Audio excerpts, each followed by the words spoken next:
खबर जम्मू कश्मीर से जुड़ी हुई निकलकर सामने आ रही है, जिसमें गृह मंत्रालय ने अंतर मंत्रालय टीम बनाई है, जिसमें 3 घटनाओं में हुई मौतों की पड़ताल की जाएगी। रहस्यमयी बीमारी से बच्चों की मौत का मामला सामने आया था। प्रभावित गांव का भी ये मंत्रालय की जो टीम है वो दौरा करेगी। कई मंत्रालयों के विशेषज्ञ टीम में शामिल बताए जा रहे हैं। परिवार कल्याण मंत्रालय के जानकार इसमें शामिल होंगे, तो वहीं कृषि मंत्रालय, रसायन और उर्वरक के भी जानकार इसमें शामिल होंगे। दरअसल एक रहस्यमयी बीमारी की वजह से कई लोगों की मौत हो गई। 3 घटनाओं में मौतों की ये जांच पड़ताल करते हुए ये जो टीम गठित हुई है वो नजर आएगी।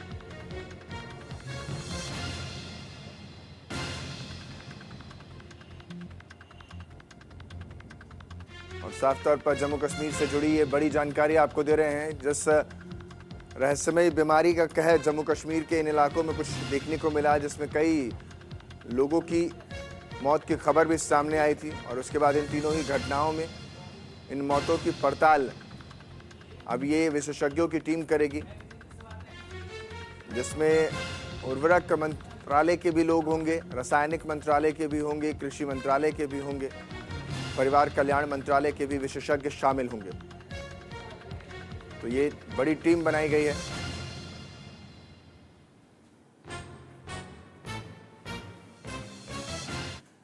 मेरे सहयोगी इसी खबर पर ज्यादा जानकारी के साथ दीपांकर गुप्ता जुड़ रहे हैं। दीपांकर, इसमें कितनी लोगों की इस रहस्यमयी बीमारी में मौत की खबर सामने आई थी और इस टीम के बनने के बाद कितनी राहत की सांस वहां के लोग लेंगे? देखिए, सबसे पहली बात की जम्मू के राजौरी का बडाल गांव है और बडाल गांव में 3 परिवारों की मौत हो जाती है। अभी तक 16 लोगों की मौत हुई है, जिनमें 12 छोटे बच्चे शामिल हैं।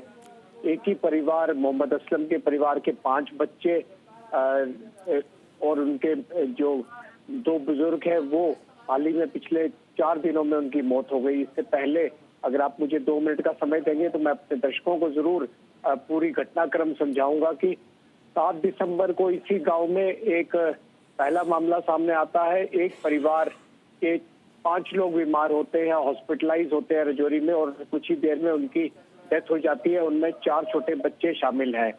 12 दिसंबर को फिर एक और परिवार जो बिल्कुल साथ में ही रहता था वो रहस्यमयी बीमारी में बीमार हो जाता है। सबको लगता है कि ये कहीं शुरू में जो पहले मामला आया तो फूड पॉइजनिंग का मामला है, लेकिन बाद में पूरी जो एक्सपर्ट्स की टीम्स हैं वहां पर पहुंचती हैं। 3000 से ज्यादा लोगों के सैंपल लिए जाते हैं और सैंपल लेने के बाद इसमें जांच की जाती है। इसके बीच अभी 10-12 जनवरी के करीब एक और परिवार जो मोहम्मद असलम का तीसरा परिवार जिसकी हम बात कर रहे थे वो बीमार हो जाता है और कुल मिला के इसमें अभी तक 16 लोगों की मृत्यु हो गई है। लेकिन हैरानगी तब होती है जब खुद जो हेल्थ मिनिस्टर है स्टेट की, सकीना इट्टू, वो सामने आती हैं और वो साफ कह देती है कि 3000 टेस्ट किए गए हैं, कोई बीमारी है ही नहीं, कोई महामारी नहीं है, लोगों को चिंता करने की जरूरत नहीं है। लेकिन वो साथ में ये भी कह देती है कि लोगों की अगर बच्चों की डेथ हुई है तो ये कोई और मामला भी हो सकता है और कोई और मामला होने का मतलब ये है कि ये कहीं कोई साजिश है, कोई षड्यंत्र है, किसी ने कोई चीज जो है वो एक बच्चों को या परिवारों को खिलाई है। वो ये तर्क देते हैं कि एक तरफ जहां 3000 के करीब लोगों के जो टेस्ट किए गए वो सारे टेस्ट नेगेटिव आए हैं, वहीं वो ये भी कहते हैं कि इस पूरे मामले में पुलिस अपनी अब जांच को शुरू करे। उसके बाद पुलिस जांच शुरू करती है, स्पेशल इन्वेस्टिगेशन टीम का गठन किया जाता है और स्पेशल इन्वेस्टिगेशन टीम जो है वो अपनी कार्रवाई शुरू करती है। इसमें एसपी ऑपरेशंस इस टीम को लीड करते हैं और इस मकान को, ये जो 3 मकान है इन्हें सील किया जाता है।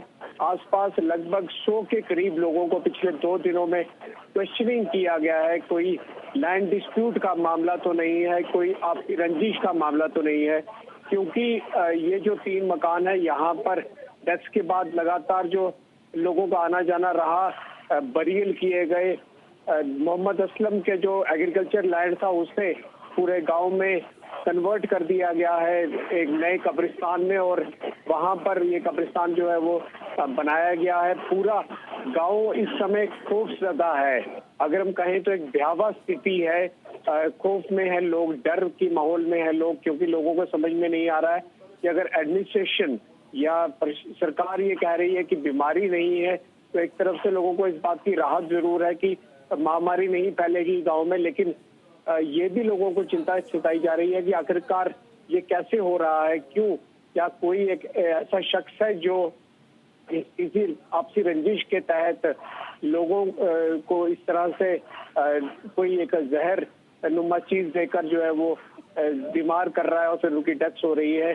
यहाँ तक हम आपको बताते चले कि न्यूरोटॉक्सिन्स उन बच्चों के शरीर में पाए गए जो जिनकी डेथ हुई थी, और इसका खुलासा भी जरूर हेल्थ डिपार्टमेंट ने किया।